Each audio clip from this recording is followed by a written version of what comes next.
From 2017 to 2018, the CDC reported that over 70% of Americans are actually considered overweight, and this also includes the obese population. These are some really staggering numbers. That's literally almost three-fourths of the entire population would be considered overweight here in America for adults. I myself was actually included this in my early 20s. And I found it really difficult to lose weight when I thought a lot of the things that I was doing was really going to help me achieve those kind of results. It really took me a lot of years and just really gaining a good education on just health and nutrition and fitness really to make a sustainable way to keep my weight at a healthy level without it being some sort of crazy crash diet. And if you're not familiar with me, my name is Bryce Elbert. I am a health optimization coach. I work with some of the best Madden players in the world, and I help them optimize their health and their life. So, one of the big things that I like to work on with my clients is really building just a healthy, sustainable lifestyle. I don't particularly want to come in there and make a big array of changes or things that are just going to be difficult to sustain. I think when it comes down to diet, I think it's important that someone has something that they really enjoy eating and that it's healthy. And of course, there's going to kind of be varying levels because maybe the most healthy foods for some people, they're not really going to enjoy them. So there has to be kind of a little bit of a give and take when it comes to what's actually going to work best for someone. And that also maybe includes things like how long it's going to take to cook those items. That's going to be another big factor. So really one of the best ways to start making sustainable changes is to really to start to understand the difference between like what a good food would be and what a bad food would be.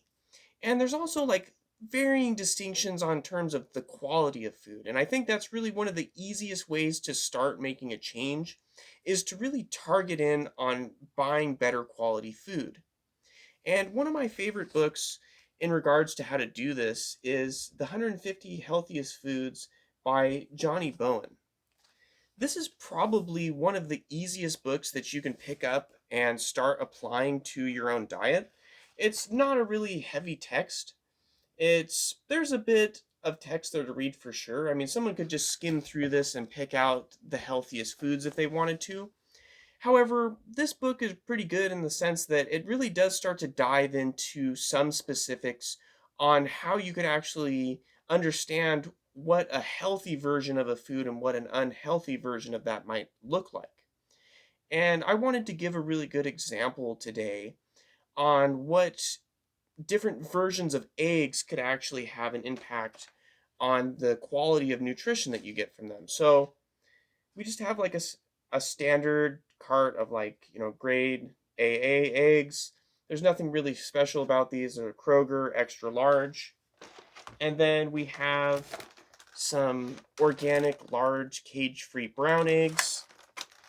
And then I also have some pasture-raised organic eggs. And of course, there's going to be a big price difference in a lot of these. So that simple box of just the Kroger eggs, it might run you maybe a couple dollars, depending on where you buy these. I mean, you might be able to pick up a thing like that for even as low as $2. And then if you step up to just organic, maybe the cage free, you might be looking at maybe $4 to $6. And then the last one I showed there is typically about $8 when I buy that. Sometimes you can find it a little bit cheaper, maybe 6 to 8, especially if it's organic. And really one of the big things that is going to happen with one of the cheapest eggs here, the problem is that there's not really as strict of control over what's happening to the chickens that are producing these eggs. These chickens, for example, are not going to really see any sunlight at all. It'd be very rare that they would. So they're going to be already deficient in vitamin D. And then these chickens also can be fed things like meat, which they're not supposed to eat. They can be eating wheat, and even feces can even be found in their food. So they're eating just a very, very suboptimal diet. And really, what the result of this does is when you compare it to some of these other eggs, these actual eggs here can be lacking as much as like 50% of some of the nutrients.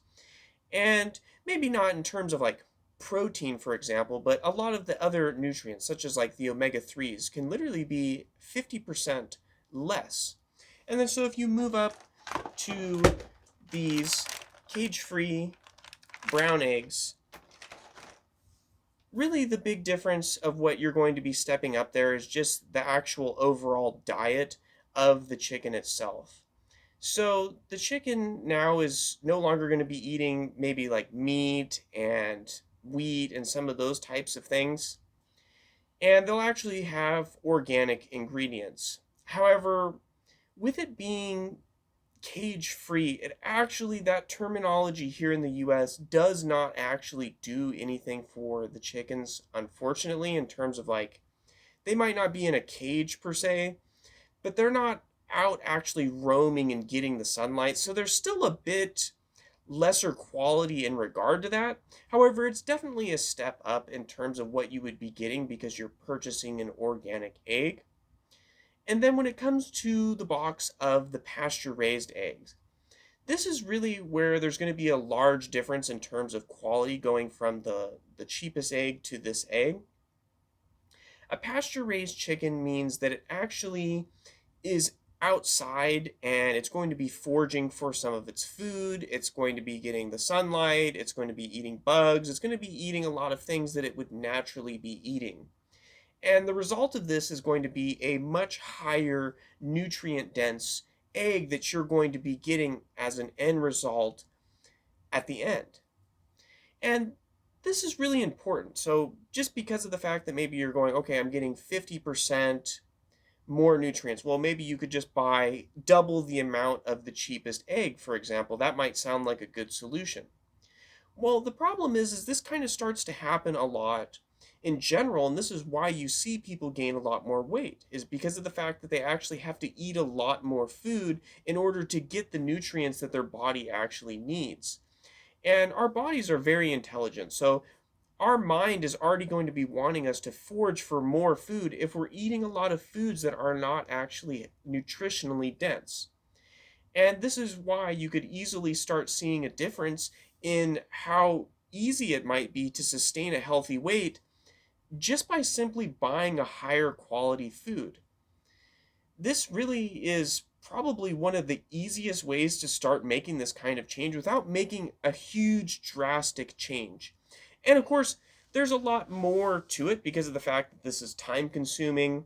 And then, of course, it even opens up other things of like understanding nutrition labels. There's a lot to understand there. So, when I personally work with a client, one thing that I like to do is I'll actually do a live video call with them in a grocery store. And then I can help them pick out the best groceries and explain to them one on one right over the phone. And I find that this is really helpful to really get massive results. Of course, one of the barriers that can be possible there is if someone just isn't willing to spend more money on the food. But of course, even with variations on, like, let's say, for example, someone didn't want to spend as much on those eggs, maybe we would buy just pasture raised eggs versus organic pasture raised eggs. There's definitely differences there in terms of the quality. However, overall, it's still going to be a lot more nutritious. So there's different ways to work around even a money barrier when it comes to eating higher quality food. I find that eating high quality food, it definitely is one of the larger expenses I have just because of the fact that it can sometimes even double the cost of what you're actually paying for your food. But overall, a lot of the time you're actually getting double the amount of nutrition. So it's totally worth it when it comes down to that.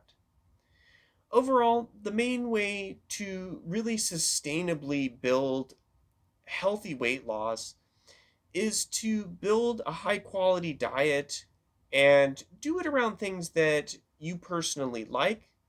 And of course, if you do want more help or you want to learn this in a shorter time frame, of course, getting a coach can definitely help with that. And you're welcome to reach out to me with messages or comment down below if you'd like to learn more about how that might work and how it might benefit you. Thank you.